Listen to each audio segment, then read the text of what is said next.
Halo Halo Sonars, Sonars. balik lagi di podcast Bangku Remaja edisi Chemistry. Malam ini kita akan membahas akan permainan hantu. Sebelumnya, perkenalkan nama aku Steven. Aku akan ditemani oleh Kak Ari, yang dimana katanya Kak Ari ini juga menyukai cerita-cerita horor atau mistis. Dan podcast Chemistry kali ini kita bakalan bahas tentang permainan pemanggil hantu. Yang konon katanya jika kita mainkan permainan ini, maka kita bisa memanggil hantunya dan hantunya akan mengikuti kita bermain. Yang pertama ada yang namanya Light as a Fighter, Steve as a Board. Dalam permainan yang satu ini harus ada satu pemain yang menjadi alat untuk bermain, yang dimana satu orang ini berbaring di antara teman-teman dan untuk menjadi alat ritualnya. Nah, setelah satu orang yang berbaring ya, teman-teman yang lain yang mengucapkan light as feeder, steel as a board, light as a feeder, Steve as a board. Nah, diulang-ulang terus sambil menutup mata. Nah, setelah itu kalau kita beruntung nih, maka ada arwah atau makhluk yang bakal muncul di sekitar kita. Nah, arwah itu akan menopang orang yang tadi itu berbaring sehingga dia bisa melayang. Wah, serem banget nih. Kamu percaya nggak hal kayak gitu? Aku sih percaya, saya percaya nggak percaya sih ya, karena kan ya tergantung kitanya mempercayai kan ya, tergantung adanya mitos dan beneran gitu. Serem ya, light as feeder itu kan ringan seperti bulu gitu kan. Ya Steve itu ya udah kayak papan gitu, benar kayak papan. Nah, kita mau lanjut coba cek permainan kedua. Nah, yang kedua ini ada namanya Papanawija. Pasti kalian udah kenal kan namanya Papanawija. Mungkin permainan Papanawija ini lumayan terkenal di luar negeri maupun di dalam negeri. Karena Papanawija ini sudah ada yang pakai untuk memanggil arwah atau hanya sekedar untuk bermain saja. Dan juga permainan Papanawija ini itu bisa berinteraksi dengan makhluk halus ya tentunya. Dan pada awalnya ini Papanawija ini dikenal pada abad ke-19, yang dimana Papanawija ini sebagai papan yang bisa berbicara katanya. Nah, Papanawija ini bahkan bisa menjawab berbagai pertanyaan masa lalu dan juga masa depan. Nah, untuk permainan Papanawija ini, Ari percaya nggak sih? Nah, aku sih sering banget lihat film-film yang menggunakan papan. Oh iya, banyak film-filmnya. Banyak kan di rame banget di film-film dulu, zaman dulu ya. Amerika gitu kan banyak orang yang percaya sama kekuatan supernatural gitu. Kita naruh yang kayak segitiga itu terus bisa muter-muter sendiri gitu. Ada orang-orang yang ya udahlah kumpul bareng main itu. Nah, kita nggak tahu nih, mungkin ada orang yang sengaja gerakin pura-pura iseng ya mungkin ya, iseng gitu. Ternyata habis itu ditinggal gerak sendiri. Mungkin aja bisa angin kan? Bisa jadi. Tapi serem sih gitu kan. Kita pura-puranya oh iya ada satu yang yang bercanda gitu gerakin, ternyata nanti gerak sendiri gitu. Wah, serem sih itu sih. Biasanya kalau yang bagus yang bagus tuh serem, bukan yang bagus ya, yang serem tuh dimainin malam hari ya. Ini kalau setahu aku ya, Papanawija ini dijual di toko hijau, toko oranye gitu tuh ada. Jadi untuk kalian yang mau main bisa aja beli di situ, karena ya tergantung kalian mau main atau enggak. Ya jangan takut aja, karena kan Papanawija ini berbahaya untuk dimainin. Itu terserah kalian aja. Ya mungkin nanti kita beli, udah kumpul terus geser-geserin. Terus nanti kita tanya apa, dia bakal jawab. Dia kan berinteraksi sendiri. Kita lanjut ke permainan ketiga ya. Nah, ada namanya Three King Cross. Three King Cross ini salah satu permainan mistis yang sangat terkenal di luar negeri, dan untuk memainkan permainan ini, yaitu 100 King Cross, kita harus menempatkan 3 kursi secara sejajar di tempat yang gelap dan tidak memiliki cahaya. Pokoknya benar-benar yang gelap, pekat banget, nggak ada cahaya lampu, cahaya matahari gitu.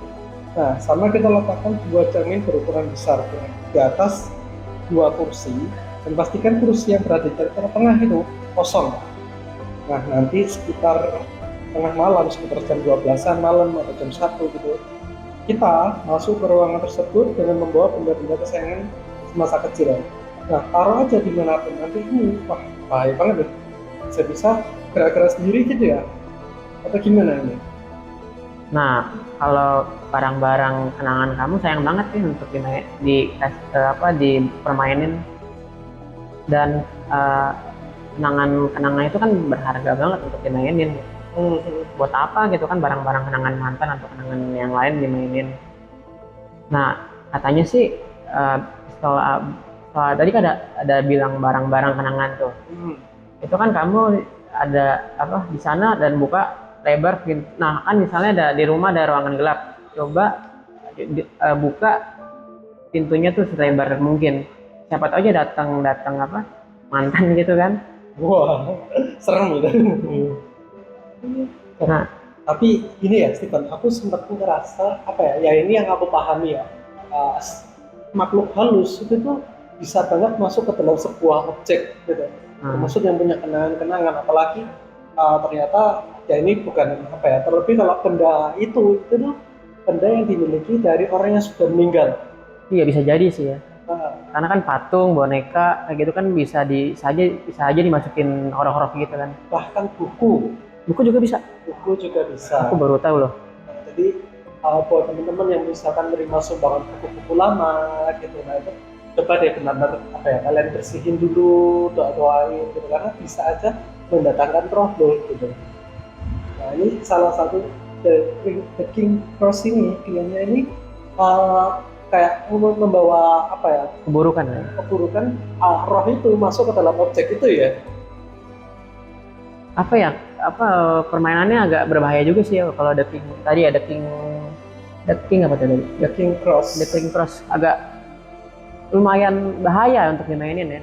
Karena kan yang tadi itu Oija kan dia cuma berinteraksi dengan berinteraksi ketika kita tangan kita kan ke papan itu. Kalau The King Cross itu kan kayak barang-barang kesayangan itu pun bisa jadi mediasinya juga. Itu kan ya menurut aku bahaya banget. Lebih bahaya daripada Ouija yang cuma papan doang. Nah, lanjut nih, ada permainan keempat nih. Nah, yang keempat ini ada Namanya permainan bak mandi. Oh, ini permainan berasal dari negara Jepang. Konon, hantu yang muncul dalam permainan ini akan mengikuti kamu sepanjang hari dan mencoba menangkap kamu. Boleh nih jelasin Steven? Nah, ini cara mainnya nih. Dan untuk cara memainkannya adalah kamu harus pergi ke bak mandi sebelum tidur. Pastinya malam dong, ya kan? Nggak mungkin siang. Lepaskan semua pakaian alias telanjang. Isi bak mandi dengan air dan matikan semua lampu rumah. Ketika kamu masuk ke bak mandi, kamu harus menghadap ke keran. Nah, udah ya kalau misalnya mau mandi ya mandi aja gitu, nggak usah main-main yang kayak gitulah, ngapain. Nah, selanjutnya lalu tutup mata kamu dan mulai keramas. Di saat yang bersamaan, setelah itu kamu ucapkan kata darumasan jatuh, darumasan jatuh, darumasen jatuh, sampai kamu selesai mencuci rambut. Nah, kalau kamu beruntung, kamu akan melihat sosok bayangan wanita Jepang yang berdiri di dekat bak mandi dan jatuh pada keran. Setelah mandi dengan menembus matanya. Setelah kamu merasakan kehadiran hantu itu, tanyakan padanya, mengapa kamu jatuh ke dalam bak mandi? Dan jangan menunggu jawaban apapun darinya. Cepat keluar dari kamar mandi, tutup pintu kamar mandi, dan segera pergi tidur. Keesokan paginya kamu akan merasakan kehadiran hantu wanita tersebut yang di sekitar kamu sepanjang hari. Yang harus kamu lakukan adalah jaga jarak darinya. Dan ketika kamu melihat sosoknya muncul di belakang bahu kamu, kamu harus menyerukan kata kita dan lakukan gerakan memotong karate. Jika kamu tidak melakukannya dengan benar, maka kamu akan dimimpikan oleh hantu tersebut. Wah, ini lebih seram ya daripada yang ketiga atau kedua yang sebelumnya ya. Karena kita harus bertelanjang di kamar mandi dan juga harus keramas. Aduh, ritualnya banyak banget yang harus dilakukan ya. Jangan sampai melukai diri sendiri. Mending mandi tidur gitu ya. Kalau aku ya masa kecil itu ya kayak terasa takut sendiri ya. Memang mungkin karena sering nonton film horor gitu, kadang kalau keramas gitu kan kayak takut sendiri ya. Oh, ketika kita merem gitu ya, kita makanya kan banyak kan sering nggak sih pas iya dulu keramas udah keramas mata aja, takut tiba-tiba ada di dalam ini gitu ya. Makanya takut sendiri. kita sering buka mata aja sambil promosinya cepet-cepet gitu. Apa dulu kayak gitu kalau kamu Sama, dulu? sama. Sama ya. Karena kalau misalnya kita ini kan kita harus tutup mata kan pas keramas kan. Nah, yang ketakutan aku itu pas kita eh, apa di dalam mini kita kan punya mata gelap kan. Tiba-tiba nih ada yang bayangan gitu loh. Gimana nggak takut ya pas kecil? Ya, gitu. Nah ini jauh lebih serem daripada yang sering kita alami pas waktu kita kecil gitu ya, gitu ya. Nah, kalau ini kan dulu aku juga pernah searching dulu pas kecil. Kayak apa? Bukan bener sih Kak. Kayak pernah searching. Nah, terus pernah lakuin dan nggak terjadi sih Kak. Mungkin ya mereka jauh kali, kita kan di Indonesia, mereka di Australia mungkin jauh kali ya, perbatasan negara. Ini namanya ini adalah nama yang mirip sih sama kayak ratu di Inggris sana, yaitu dijadiin permainan namanya Bloody Mary gitu. Serem ya dari katanya aja, Bloody Mary, Mary berdarah. Ya kan? Mary ini merujuk pada satu ratu di Inggris gitu, Ratu Mary satu gitu. Nah, hal yang perlu kita lakukan untuk main ini adalah kita harus menyalakan satu lilin, kita pegang di tangan nih, lalu kita berdiri di hadapan cermin dengan kondisi gelap gulita, lampu dimatikan semua, nggak ada di malam hari ya. Lalu lihat bayangan kamu di cermin sambil mengucapkan Bloody Mary, Bloody Mary, Bloody Mary. Nah, konon cara ini bisa memanggil arwah seorang wanita yang bernama Mary itu sendiri, yang namanya Mary Ward atau Mary Washington, tergantung mitos dari setiap negara. Jadi beda-beda ya dari setiap negara. Nah, lalu dia akan keluar dalam cermin dalam kondisi yang berlumuran darah si Mary-nya, dan bisa melakukan apa aja ke kamu. Mary dikisahkan meninggal di depan cermin. Beberapa orang juga mengatakan kalau meninggal dibunuh dengan kejam oleh kekasihnya atau taman kencani. Sebagian orang menganggap itu seorang penyihir. Arwahnya terperangkap di dalam cermin sehingga tidak bisa keluar kecuali ada seorang yang membuka jalannya. Lantaran terlalu lama terperangkap di dalam cermin, jiwanya menjadi marah, hampa, dan bisa melakukan hal-hal di luar batas kemanusiaan. Nah, ini kayaknya Mary-nya kalau misalnya udah kita panggil terus diajak main-main udah marah sih ya. Kadang kan kebanyakan orang tuh yang nggak tahu kayak gini-gini kan diajak bermain kan, diajak bercanda, kayak misalnya kita panggil diajak main kan itu bisa membuat arwahnya nggak tenang atau bisa menjadi kita bahaya gitu kan. Ya, Bloody Mary ini salah satu permainan yang sering ditunjukkan juga nih di film-film horor kita apalagi yang basicnya itu Eropa gitu.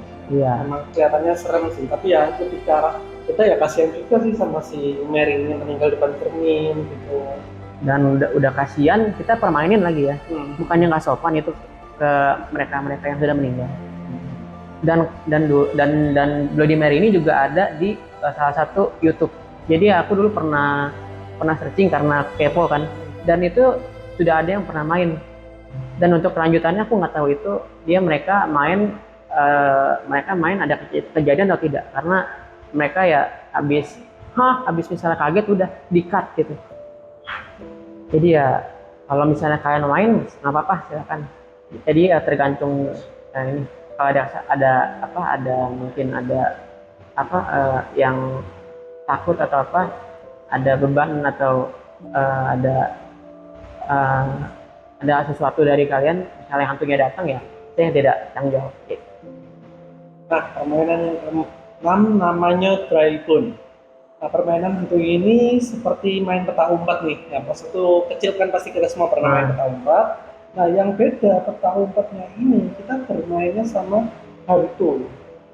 Nah, kalau kamu memainkan permainannya, maka kalau kita menang nih, kita dapat imbalan. Apapun yang kita minta itu bisa terjadi. Tapi kalau kita kalah, ya siap-siap aja hal yang terburuk bisa terjadi. Gimana ya penjelasannya nih? Tapi aku potong ya kayak bermain masa sama hantu ya. Biasa kan nama temen ya. Kalau logis loh sebenarnya. Nah, untuk cara memainkannya, jika kamu masih ingin bermain permainan hantu ini, pergi ke kamar mandi pukul jam 12 dini hari sambil membawa cermin. Nyalakan lilin sambil menatap cermin. Lalu ucapkan kalimat, "Saya sadar akan kehadiranmu dan saya menyambutmu," secara berulang kali. Setelah itu, kamu ambil langkah ke ruangan yang lebih luas di dalam rumah dan kamu bersembunyi. Tepat pukul jam 3 dini hari, katakan, terima kasih sudah bermain. Tetapi kamu harus pergi sekarang. Kamu tidak lagi diterima di rumahku. Jika kamu mendengar suaranya, maka makhluk gaib tersebut setuju. Serem juga ya. Ya ini apa ya? Buat aku sih ngapain gitu kan kayak gini ya. Kalau kita misalkan ya malam hari Hari mending tidur ya kak ya. Misalkan susah tidur ya, kepengen main game ya main Mobile Legends lah, HP gitu ya. Kayaknya gitu, ngapain main peta umpet gitu ya. Aneh-aneh aja ya. Aneh-aneh sih gitu. Ini aneh. Ya, kita lanjut ke permainan ke-7. Nama permainannya permainan bayangan hitam. Dalam permainan ini lebih dilakukan untuk sebuah ritual dan banyak orang berpikir permainan ini bisa bawa keberuntungan nih. Kita hanya perlu pegang cermin di tangan, menatapnya, dan coba kita fokus lempar semua pikiran negatif kita yang ada di kepala kita ke cermin itu, dan pegang satu lilin yang menyala sampai kamu lihat kemunculan bayangan hitam. Dan saat itu juga kamu pecahkan cermin itu. Konon banyak hal terjadi setelahnya. Ada yang bilang bahwa permainan ini bisa membawa keberuntungan. Namun tak sedikit pula yang berkata bahwa permainan ini bisa mendatangkan kesialan. Ini apa ya? Bisa dibilang ada kemungkinan psikis juga sih, karena kan Udah masuk ke pikiran juga ya kan? karena kan kita melempar semua hal-hal yang negatif, yang buruk-buruk itu, nah itu kayak refleksi di cermin ini gitu. Langsung gitu. Jadi semua hal yang negatif itu kan kita keluarin, kita tumpahin ke cermin ini, kita ungkapin gitu. Pada akhirnya ya kita seolah-olah itu apa ya, karena mindset pikirannya kita udah buruk. Nah, jadilah di cermin ini hal yang buruk tersebut itu muncul gitu ya, kayak bayangan hitam segala macam gitu. Dan aku sih percaya ini ada efek psikologisnya sih daripada ngomongin horor gitu. Kalau kamu gimana? Ini sih menurut aku katanya kan permainan ini bisa membawa keberuntungan. Menurut aku enggak sih. Ini bisa membawa sebuah apa ya, negatif. Karena permainan hantu ini kan dibilang permainan bayang hitam. Bayangan hitam itu kan negatif. Nah mungkin permainan bayangan hitam menjadi ke arah yang positif kan. Namanya juga bayangan hitam. Dan bisa ya dia bilang permainan ini bisa membawa keberuntungan. Keberuntungannya ya paling cuma bisa adanya apa, bayangan hitam ya hantu.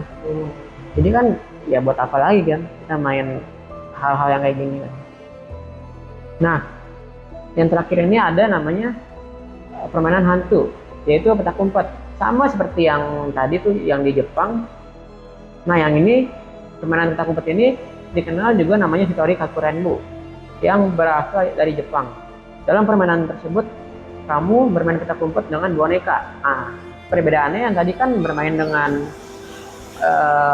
hantu, dan sekarang mungkin permainan boneka dengan hantu yang ada di boneka tersebut gitu. Dan cara memainkannya ini adalah kamu mengambil boneka kain dan keluarkan isinya. Dan langkah selanjutnya kamu harus isi kembali dengan nasi dan potongan kuku. Selanjutnya jahit boneka dengan benang merah. Apabila benang tersisa, maka kamu harus jahitkan dengan boneka. Kalau menurut aku nih ya kayak ini apa ya, terlalu ribet. Karena harus siapin boneka, harus siapin lilin, terus benang merah. Mau bikin apa? Mau bikin rajutan. Ini aneh banget sih, ketika misalkan ya tadi bonekanya diisi gitu ya, bonekanya harus kita taruh ke dalam bak, terus kita isi dengan air, matikan semua lampu. Setelah beberapa waktu kembali ke tempat itu, tempat boneka itu disimpan. Nah, ada kemungkinan boneka tersebut bakal berpindah tempat gitu loh. Nah, itu tuh bonekanya bakal nyari kita gitu loh. Kita harus nyari bonekanya, itu kan semacam kejar-kejaran gitu. Nah ini ya benar sih, aneh juga gitu. Boneka kita udah beli mahal-mahal gitu. Diisi dengan hal-hal yang negatif. Terus itu donasi, ya kasihan kan ya orang-orang yang butuh bansos gitu ya. Kalau di sini ya percaya nggak percaya sih kalau aku sih. Ini juga kan tadi dia bilang kita tak umpet dengan boneka ini kan. Nah, mungkin butuh tempat atau rumah yang cukup luas untuk bermain kan. Dan dan ya buat apa gitu membuat atau memainkan ini dengan rumah yang luas gitu. Karena kan ya mungkin sebagian ada yang luas ya rumahnya ya. Ya sebagian orang juga nggak ada ngapain kalau main ini, ya kan? Nah, Jadi ya buat apa gitu? satu lagi deh tambahan yang biasa kita mainin di Indonesia, Bonus ya. namanya Jelangkung. Nah pasti ini orang-orang udah pada tahu nih Jelangkung nih, karena kan udah legend ya, urban legend ya. Nah, terus sampai dibikin filmnya kan ya dulu ya. Ah iya iya. Nah, kalau di kita kan beda angkatannya jauh banget ya. Di angkatanmu sering ada nggak anak-anak yang main Jelangkung dulu atau gimana? Kalau dulu bukan anak-anak aku, tapi orang tua aku pernah. Orang tuamu? Dulu kan orang tua kan emang pernah kecil kan. Dan dulu dia pernah ikut sama teman-temannya. Terus akhirnya orang tua aku dia main, dia nggak ikut main, cuma lihat doang. Terus katanya emang beneran ada. Dia main pas sore atau menjelang maghrib gitu. Kayaknya sih katanya emang beneran keluar gitu loh. Karena kan aku dulu juga pernah melihat kayak supernatural atau paranormal juga ikut main, kan beneran adanya kan. Nggak dibuat ya, kita nggak tahu lah mereka setting atau enggak, tapi kan kebanyakan mungkin bukan kebanyakan, mungkin ada yang beneran gitu dengan adanya Jelangkung ini ya, mungkin ada yang bener gitu. Karena kan itu kan kepercayaan masing-masing orang kan. Bisa percaya ya, bisa nggak, bisa dibilang setting atau dibilang real. Kalau aku sih ya, kalau selama misalnya aku lihat sendiri itu ada ya ada, tapi kalau enggak ya enggak. Kalau kakak gimana? Kan kita beda generasi ya. Iya bener, lo ditekenin banget ya. Nah, ya mungkin sih aku nggak tahu orang tamu kelahiran berapa, karena kan aku kelahiran 90-an ya.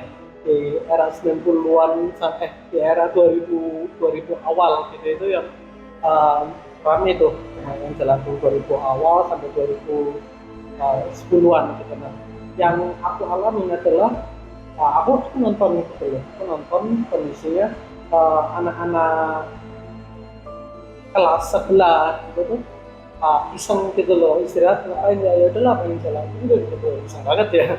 Iya, orang belajar gitu ya. Dan istirahat. Iya. Itu emang modelnya tuh ya udah kita pakai batang kayu dibikin kayak tanda plus gitu, terus atasnya kayak ada batang kelapa gitu, ada ditancepin gimana gitu, sama kita siapin kayak tempat isi tulisan gitu segala macam. Ya udah kita manggil mantranya gitu beberapa kali gitu sambil nanti nunggu bonekanya gerak sendiri gitu. Nah setelah bonekanya gerak sendiri, ya udah kita bisa tanya-tanya gitu, dia bakal menuliskan jawabannya di situ, bakal menjadi jawabannya gitu. Nah sayangnya pada waktu itu tuh bonekanya nggak mau pergi setelah udah selesai gitu, nggak mau pergi, malah kerasukin temen kelas, nempel gitu ya, nempel gitu. Udah sampai dibawa guru agama seperti itu, di rupiah gitu ya. Ya semacam itu. Nah setelah itu udah bonekanya dibakar. Ini buat aku sih, serem juga ya, entah itu beneran kerasukan atau efek psikologis atau gimana, tapi itu satu peristiwa yang menurut aku, ya kita nggak boleh main-main nih sama hal-hal yang kayak gitu. Itu sih. Tuh kan aku lebih pengalaman daripada aku ceritanya kan, karena Kari kan juga lebih tadi Kari kan lahir tahun 90-an nih. Jadi lebih banyak pengalaman tentang mistis juga gitu. Nah kalau untuk panggilnya itu kalau nggak salah Jelangkung datanglah di sini, ada pesta-pestanya kecil-kecilan. Kalau nggak salah seperti itu ya. Nggak tahu, aku lupa. Dulu aku pernah film nonton Jelangkung kayak gitu. Oke. Oke, itu aja tadi udah kita udah ngebahas 8 permainan yang bisa manggil hantu. Sekian dulu dari kita. Buat Saners yang mau berbagi kisah horor menarik, boleh banget kirim ke Instagram atau Twitter Majalah Sunday. Dan jangan lupa cek konten menarik lainnya di kanal kita yang tertera di deskripsi. Nantikan edisi horor lainnya. Terima kasih Kari. Thank you, Steven. Bye, Ya. listeners.